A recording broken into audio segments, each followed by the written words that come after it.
Hi friends, আসসালামু আলাইকুম। মনিরাস কুকিংয়ে আপনাদের সবাইকে স্বাগতম। আশা করছি আপনারা সবাই ভালো আছেন।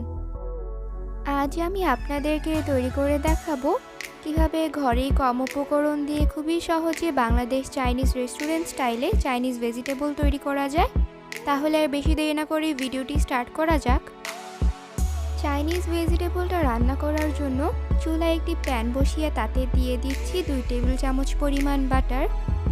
আপনাদের হাতের কাছে যদি বাটারটা না থাকে তাহলে আপনারা সয়াবিন তেলও ইউজ করতে পারেন। দিয়ে দিচ্ছি 1 টেবিল চামচ পরিমাণ রসুন কুচি, দিয়ে দিচ্ছি 1 টেবিল চামচ পরিমাণ আদা কুচি। এখন আদা ও রসুনগুলোকে হালকা একটু ভেজে নিব। দিয়ে দিচ্ছি কিউব করে কেটে নেওয়া 3-4টা লাল কাঁচামরিচ। লাল কাঁচামরিচটা দিয়েছি আমি সৌন্দর্যের জন্য, আপনারা চাইলে সবুজ কাঁচামরিচটাও দিতে পারেন।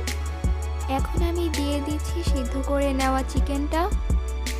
এখানে আমি 3 পিস পরিমাণ চিকেন ব্রেস্ট পিস নিয়েছি। ব্রেস্ট পিসটাকে আমি 1/2 চা চামচ পরিমাণ আদা বাটা ও রসুন বাটা, স্বাদ মতো লবণ এবং 1 চা চামচ পরিমাণ কালো গোলমরিচের গুঁড়া দিয়ে এবং নর্মাল পানি দিয়ে ভালোভাবে সিদ্ধ করে নিয়েছি। চিকেনটা সিদ্ধ করে নেওয়ার পর আমি কাঁটা চামচ দিয়ে ছাড়িয়ে নিয়েছি। এখন আমি চিকেনটাকে হালকা ভেজে নিব।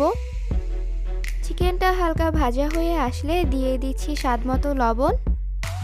এখন আমি লবণটাকে চিকেনের সাথে ভালোভাবে মিশিয়ে নিব। চিকেনের সাথে লবণটা ভালোভাবে মেশানো হয়ে গেলে দিয়ে দিচ্ছি 1/2 কাপ পরিমাণ কিউব করে কেটে নেওয়া পেঁয়াজ। দিয়ে দিচ্ছি 1/2 কাপ পরিমাণ কিউব করে কেটে রাখা সবুজ ক্যাপসিকাম। এখন আমি ক্যাপসিকাম এবং পেঁয়াজটাকে হালকা ভেজে নিব। পেঁয়াজ এবং ক্যাপসিকামটা হালকা ভাজা হয়ে আসলে দিয়ে দিচ্ছি 1 কাপ পরিমাণ ছোট টুকরো করে কাটা ব্রোকলি। এখন আমি ব্রোকলিটাকে হালকা সটে করে নিব। ব্রোকলিটা হালকা সটে হয়ে আসলে দিয়ে দিচ্ছি 1 কাপ পরিমাণ স্লাইস করে কেটে নেওয়া গাজর। আপনাদেরকে আমি দেখিয়ে দিচ্ছি আমি গাজরটাকে কীভাবে স্লাইস করে কেটে নিয়েছি। গাজরটাকে আমি 50% সিদ্ধ করে নিয়েছি।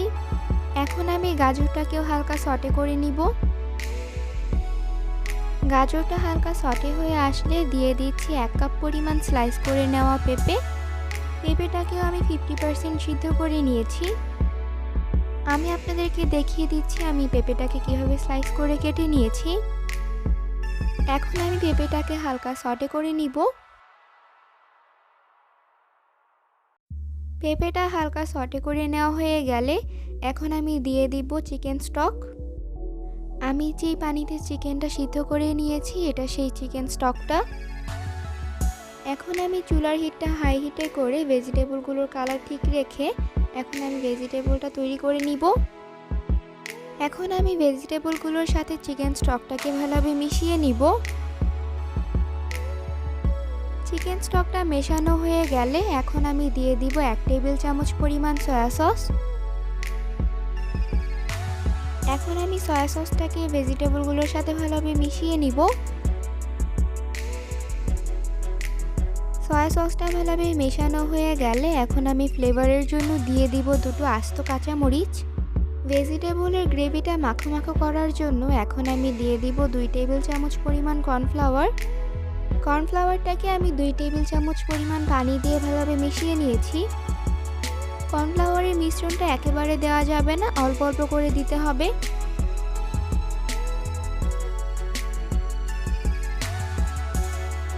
কর্নফ্লাওয়ারের মিশ্রণটা মেশানো হয়ে গেলেই ভেজিটেবলটা হয়ে গিয়েছে। এখন আমি আপনাদেরকে চাইনিজ ভেজিটেবলটা সার্ভ করে দেখাচ্ছি।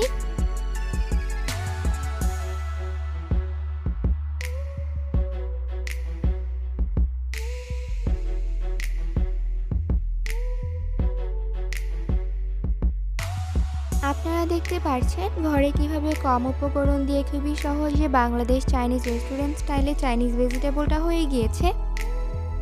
আপনারা চাইলে অতিথি আপ্যায়নে প্লেন পোলাও কিংবা ফ্রাইড রাইসের সাথে এটা সার্ভ করতে পারেন। আপনারা আমার এই রেসিপিটি বাসায় একবার হলেও বানিয়ে দেখবেন। আশা করছি আপনাদের কাছে আমার আজকের রেসিপিটা ভালো লেগেছে। ভালো লাগলে আমার ভিডিওটিতে একটি লাইক দিবেন এবং আমার এই ভিডিওটি আপনার ফ্যামিলি এবং ফ্রেন্ডসদের সাথে শেয়ার করবেন। আমার চ্যানেলটি সাবস্ক্রাইব করে পাশেই থাকবেন। আজকের মতো তাহলে এখানেই বিদায় নিচ্ছি। সবাই ভালো থাকবেন। আল্লাহ হাফেজ।